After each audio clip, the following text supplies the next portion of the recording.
So just down this road we have a really nice little straight, well not really straight, just a nice bit of road that we can quickly show what the car's capable of. So mind you, this is my car, hence why I'm going to be abusing it so much. If it breaks down, that's my fault, but let's see what we can do.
So I'm not going to disclose what speed I was going at, but I was doing it safely, I think.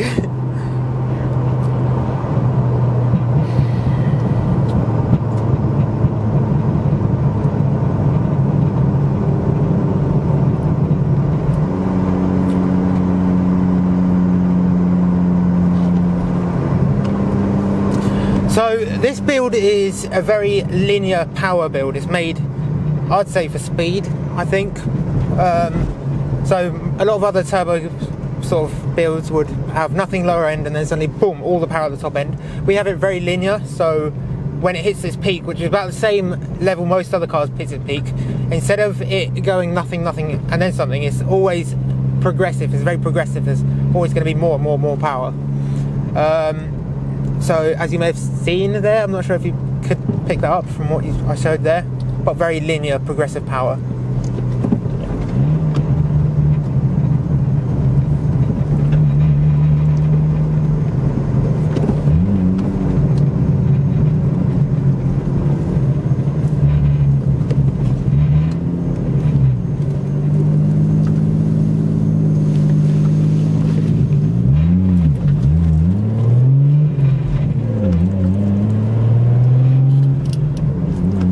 So I think, so when it comes to the exterior of the car, I have a Vertex V2 bumper. I've had to cut it up quite a bit because the intercooler gets in the way, and basically, yeah, just the intercooler, otherwise it would fit perfectly. That was sourced from 86 Aero. 86 Aero are some guys in Ireland who build amazing quality body kits. So if you are in the UK or in Ireland, hit them up, 86aero.com, and ask them about their body kits because they are good. They are very good.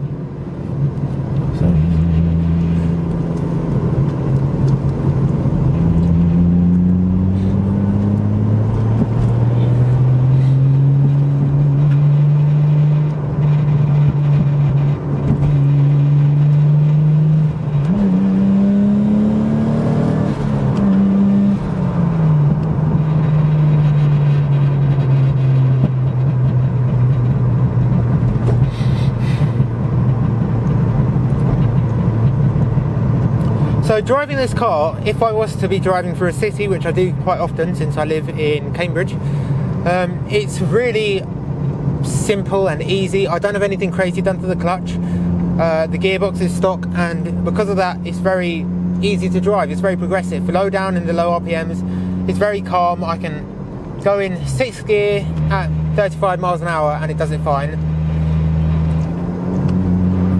That was close. the only reason why I don't really like driving it through on low speeds and sort of low speed roads is because the noise is just constantly.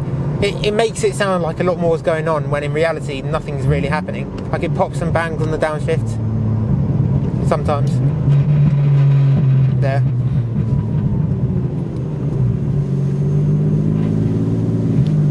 Let's do a quick burn up, shall we?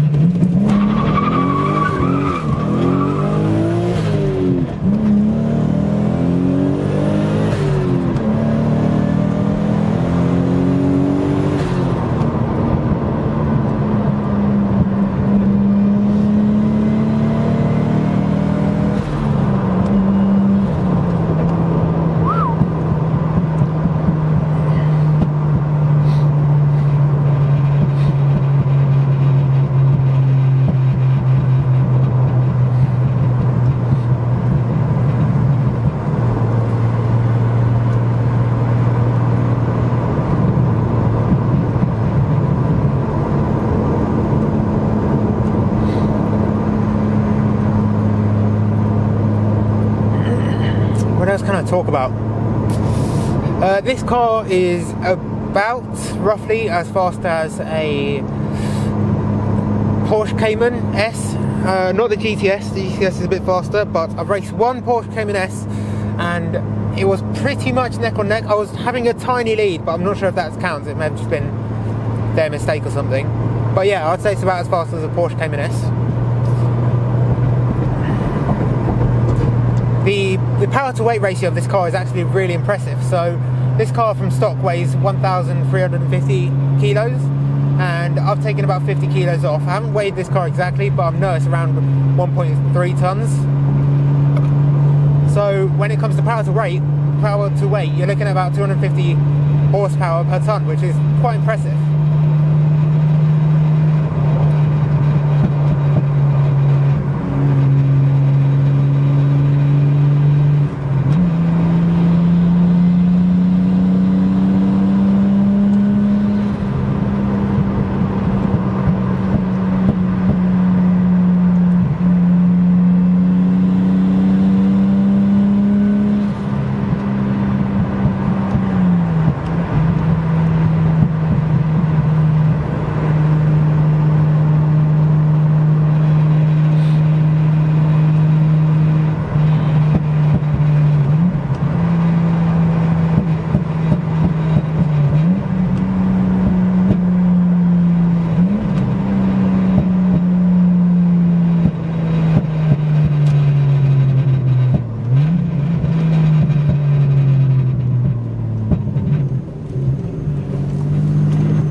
So the turbo kit I've got on here is a 28mm turbo, which is very small actually. It means we get a lot of power and a lot of torque really far down low and very little lag. We have a standalone ECU,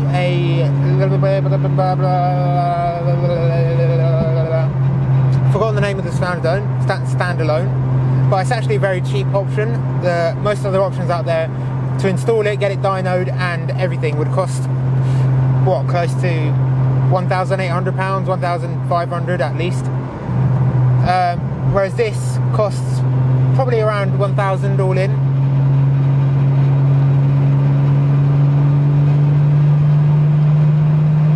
We do have an external wastegate. I don't know the exact size. I think mine is bigger than it needs to be. The external wastegate feeds straight back into the exhaust. It used to be coming out of the bonnet, but that was a bit too obnoxious and a bit illegal, so we have it feeding back into the exhaust now.